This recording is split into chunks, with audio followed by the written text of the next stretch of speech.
અયોધ્યામાં ભવ્ય રામ મંદિરનું નિર્માણ હવે 22 જાન્યુઆરીએ પ્રાણ પ્રતિષ્ઠા સમારોહ છે। અવધ નગરી સંપૂર્ણ રીતે રામમય બની ગઈ હોય તેવા દ્રશ્યો સામે આવ્યા છે। અયોધ્યાની જનતાએ પોતાના ઘરે ભગવો લહેરાવ્યો છે તો દુકાનદારોએ દુકાનના શટર પર વિવિધ પ્રતિકૃતિ બનાવી છે, જેમ કે રામબાણ, શ્રી હનુમાનજીની પેઇન્ટિંગ વગેરે। આવો જોઈએ અયોધ્યાથી ગ્રાઉન્ડ ઝીરો रिपोर्ट। इस वक्त पूरे देश में एक भजन बहुत ज्यादा सुना जा रहा है, राम आएंगे तो अंगना सजाऊंगी। अयोध्या में अगर आप आएंगे तो आप इस गाने का असल मतलब समझ जाएंगे। अगर मैं आपको तस्वीरों के जरिए दिखाने की कोशिश करूं, राम आएंगे तो अंगना सजाऊंगी का मतलब देखिए, दुकानें आप देखिए, शटर पे भी भगवान राम के स्वागत की तैयारी, भगवान राम का धनुष बाण तीर कमान, और जो दुकानें हैं सब लोगों ने अपने दुकानों के शटर पर जय श्री राम, भगवान राम की मंदिर, कुछ अलग अलग कलाकृतियां यहाँ पर दिखाई गई हैं। लोगों के अंदर जो जोश है, जो उनकी धार्मिक भावनाएं हैं, वो अब निकल कर सामने आ रही हैं। अगर मैं सड़क के उस पार दिखाने की कोशिश करूं तो देखिए, चाहे वो सुलभ शौचालय हो या फिर किसी का घर हो, हर जगह इस तरह के जय श्री राम के, भगवान राम के झंडे देखने को मिल रहे होंगे।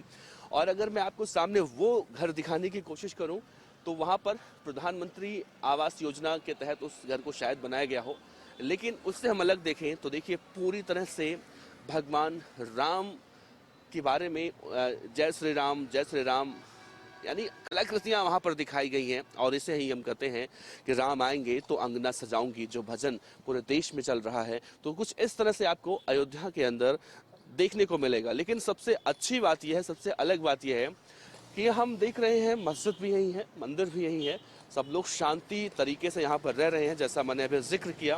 कुछ लोग हैं, हम बात करें। सर, आपसे बात करें। सर, मेरा नाम देवनाथ पांडे है, मैं गुजरात से आया हूँ अयोध्या में आपके। कैसा आप लोग यहाँ के रहने वाले हैं, आपको अब कैसा लग रहा है? अरे बहुत अच्छा लग रहा है। इतना खुली सड़कें हो गई, इतना खुला वातावरण हो गया, इससे ज़्यादा क्या चाहिए। और रहने के लिए आदमी को खाना पीना तो उतना इंतजाम करेगा ही, लेकिन रहने का इतना खुला वातावरण नहीं था। टूटी फूटी सड़कें थी, एकदम पिछड़ा हुआ था। अब तो एकदम भव्य लग रहा है। हाँ, मुझे याद है मैं 2013-14 में जब आया था और इस सड़क से जा रहा था, उस सड़क बहुत पतली हुआ करती थी, अयोध्या फैजाबाद रोड, और आज देखिए डबल लेन की बन चुकी है। हाँ, बन चुकी है, और डबल लेन की बन चुकी है, का 4 लेन की बनी हुई है, और किनारे पटरी भी बनी हुई है। लोगों के पैदल आने जाने की खूब सुविधा हो गई है। ऐसा कुछ नहीं, बहुत आराम हो गया है। तब दिक्कत थी, लेकिन अब तो दिव्य हो गया है, वास्तव में दिव्य हो गया है।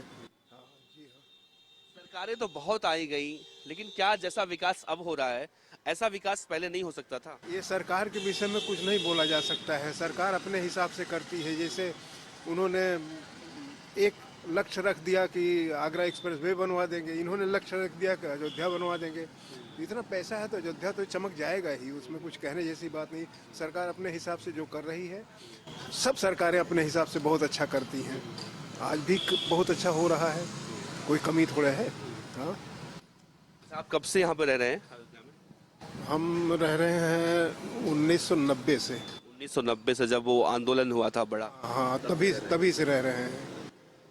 90 से, और आज जब आपके अंदर भी भावना थी भगवान श्री राम यहाँ पर विराजमान हो, आज आपको जब वो दिन नजदीक आ गया, इंतजार खत्म हुआ, तो कैसा लगा? भगवान राम तो सबके हृदय में है बाबूजी। कोई ये नहीं है कि भगवान राम कहीं अलग से बताए गए हैं, ये तो सबके दिल में है, स्वयं है, उसमें कुछ कहने जैसी बात नहीं है।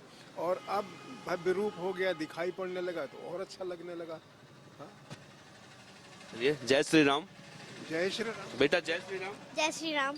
आप बताइए, आपका क्या नाम है? चित्रांश नाम है। चित्रांश, आप क्या करते हैं? जी, मैं अभी जो है वो ग्रेजुएशन कर रहा हूँ। आप ग्रेजुएशन कर रहे हैं? हाँ आप बताइए, अपना अनुभव कैसा लग रहा है अयोध्या में? जी, काफ़ी अच्छा लग रहा है। पहले से जो है काफ़ी अच्छा हो गया है माहौल। पहले जो है जो है जाम वगैरह की समस्याएं थी, वो सब दूर हो गई हैं। नई नई बसों चलने से और आराम हो गया है। राहगीरों को भी ट्रैवल करना, यहाँ से कहीं भी अयोध्या में जाना हो तो वो भी काफ़ी इजी हो गया है, काफ़ी कन्वीनियंट हो गया है। ट्रेन नई नई चली गई हैं।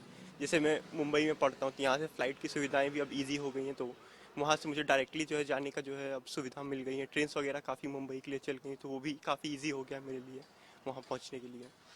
अलग अलग तरह से देखा जाए तो सिर्फ मंदिर ही नहीं बल्कि यहाँ के अयोध्या के विकास की अगर हम बात करें तो जैसा हम एक परिवार से बात कर रहे थे तो अलग अलग तरह से हमने देखा कि सुविधाएं और भी ज्यादा हो गई। पहले मुंबई जाने के लिए आप लखनऊ जाइए, दिल्ली जाइए, लेकिन अब आपको वो सुविधा अयोध्या से ही मिल जाएगी। तो ये बहुत बड़ी उपलब्धि है। जैसा मैंने जिक्र किया, अयोध्या फैजाबाद रोड ये बहुत पतला हुआ करता था, अब इसका चौड़ीकरण हुआ तो देखिए किस तरह से आप यहाँ पर अब गाड़ियां फर्राटे भर के दौड़ रही हैं।